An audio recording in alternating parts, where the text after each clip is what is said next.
Bem, pessoal, voltando aqui aos vídeos, eu queria fazer uma pequena discussão, né? Não muita, obviamente, senão a gente vai ficar o dia inteiro aqui, sobre democracia liberal, democracia burguesa versus uma democracia anarquista. E aí eu vou pegar um pequeno vídeo, né, de um professor, eu imagino que ele dê aula, parece que ele está dando aula agora na Universidade de Brasília, sobre o que é democracia e liberalismo. Ele fala um vídeo de 3 minutos, eu vou pegar apenas um primeiro minuto, que eu acho que é importante para a gente entender, né, essa separação e principalmente como é que eu vejo essa democracia liberal hoje. Então vamos lá. Se torna democrático. Se a gente estudar a história do liberalismo, a gente vai perceber que na maior parte da sua história, os liberais eram contrários à democracia. A ideia de liberalismo é do século XIX, tá? Às vezes alguns livros didáticos chamam Locke de liberal, Adam Smith de liberal, mas a verdade é que tanto Locke no século XVII quanto Adam Smith no século XVIII desconheciam a ideia de liberalismo. Então é muito mais os liberais do século XX que se apropriam deles como seus antecessores do que de fato eles eram liberais. A maioria dos historiadores não considera Locke e Adam Smith liberais, mas é claro que eles são importantes para a história do liberalismo, é diferente. Mas enfim, quer consideremos a partir de Locke, quer consideremos a partir do século XIX, é fato de que a maioria dos liberais eram contrários à democracia, até o século XX. Por que eles eram contrários à democracia? Porque eles entendiam que a democracia seria uma ameaça aos direitos naturais que os próprios liberais defendiam, como direito à vida, direito à liberdade, direito à igualdade perante a lei e, sobretudo, direito à propriedade privada. Então eles entendiam que a democracia converter-se-ia em tirania da maioria, ditadura da maioria, e assim afastaria os direitos. E aí um grande... Bem, vamos lá. Né? Ele fala mais, agora ele ia até falar do Norberto Bobbio, né? Um dos principais liberais do século XX. Mas vamos entender isso. Então, se os liberais eram contra a democracia, como chegamos nessa democracia, que é chamada democracia burguesa? Porque eu acho que isso importa, né? Para a gente entender.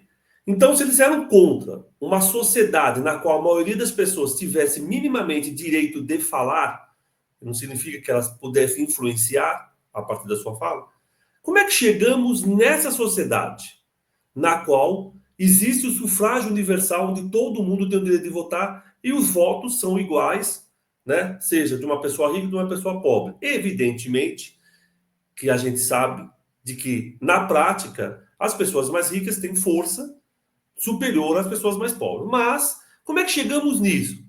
Só pode ser pela pressão dos movimentos sociais. Foi os movimentos sociais e a pressão deles que fez com que chegássemos nessa situação. Então, se hoje existe o sufrágio universal, né? Se hoje as pessoas minimamente têm democracia, liberdade de fala e assim por diante, o que a gente viu pelo vídeo é de que não foram os liberais que trouxeram isso. Então, se os liberais defendem isso, é porque eles não defendem aquilo que os primeiros liberais defendiam. Segundo a fala do professor. Fica evidente isso.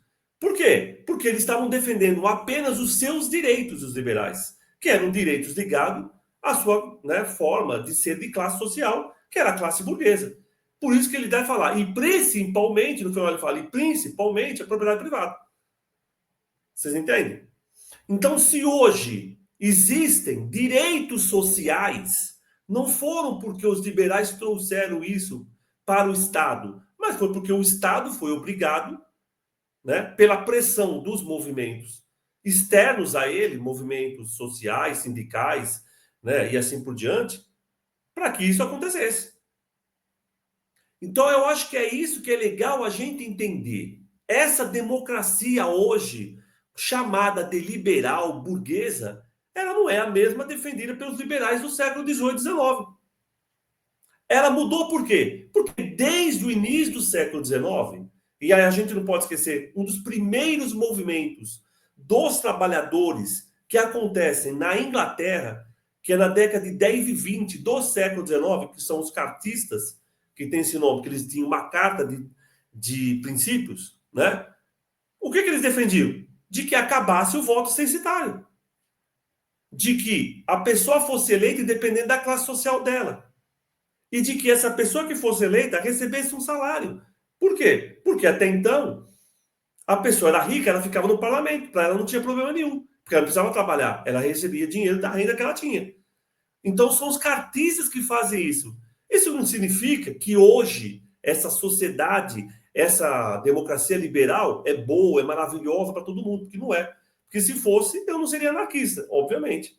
Ok? Mas o que a gente não pode fazer de conta é de que foram os liberais que trouxeram isso. Não foram os liberais. Foi a luta de todos aqueles que não estavam contemplados nesse Estado liberal que fez com que eles se transformassem e chegasse ao que ele é hoje, com todos os defeitos que ele existe, né? E com todo aquilo de democracia que a gente compreende, que é natural hoje, ok? Por quê? Então são melhor dizendo, a força dos movimentos dos trabalhadores que trouxe esse Estado de direito que se fala na televisão aí, e assim por diante. Precisa avançar? Lógico que precisa avançar. E aí que entra a democracia anarquista. Porque os anarquistas, já desde o século XIX, eles percebem o quê? De que ao forçar esse Estado a se transformar, a ficar cada vez mais democrático e ter participação popular, isso não significava necessariamente que os trabalhadores iam conseguir uma vida melhor. Por quê? Porque a lógica do Estado, na forma que ele está estruturado, que é uma lógica hierárquica, que é uma lógica centralista, ia favorecer sempre a classe social que tivesse mais força. E por ser a classe burguesa a que tem mais dinheiro, né? Por ser economicamente a que manda, evidentemente, ela que teria mais força dentro desse Estado, mesmo que ele tivesse mudado pela força popular. Então, o que os anarquistas estavam criticando naquele momento e exigindo é que esse Estado fosse substituído por realmente o que funcionasse a favor dos trabalhadores, que é o quê? Um sistema não estatal, está entendendo? Baseado na autogestão, né? Baseado no apoio mútuo, baseado na democracia direta e não na democracia parlamentar, representativa, como queiram. Mas a gente não pode negar que esse Estado hoje, liberal, burguês, como queiram, ele só é desse jeito porque houve uma pressão popular.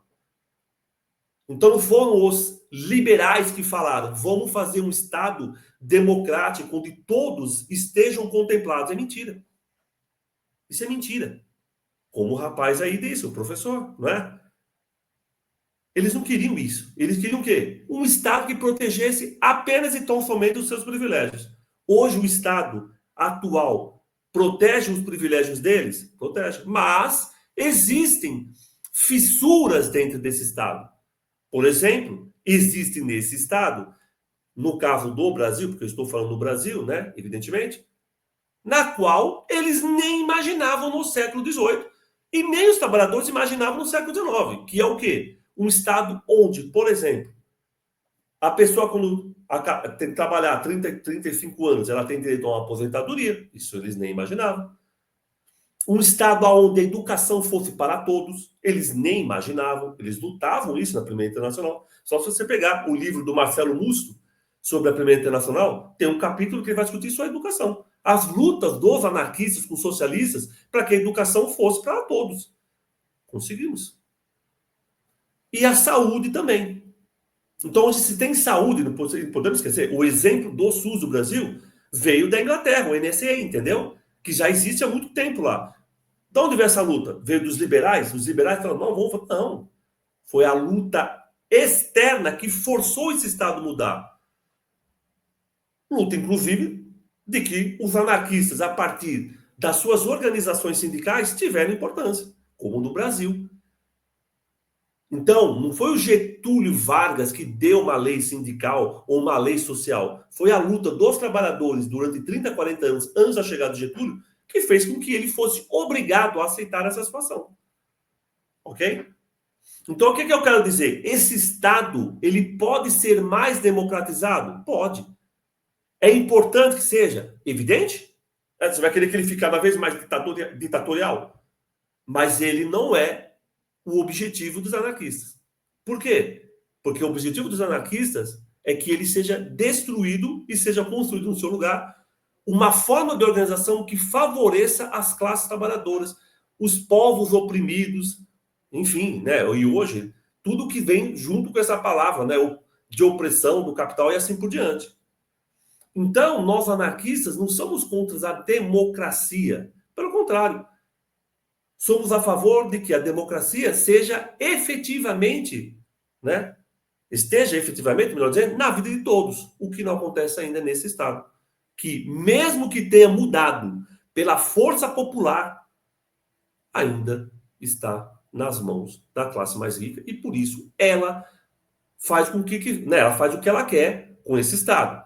E as fissuras que acontecem nele só existem e só vão se manter se tiver uma pressão popular que vai obrigar eles a aceitarem isso. Caso contrário, eles vão aos poucos mudando, porque, como disse o professor, eles nunca quiseram democracia. Beleza? Então é isso daí, pessoal. Um abraço a todos e todas.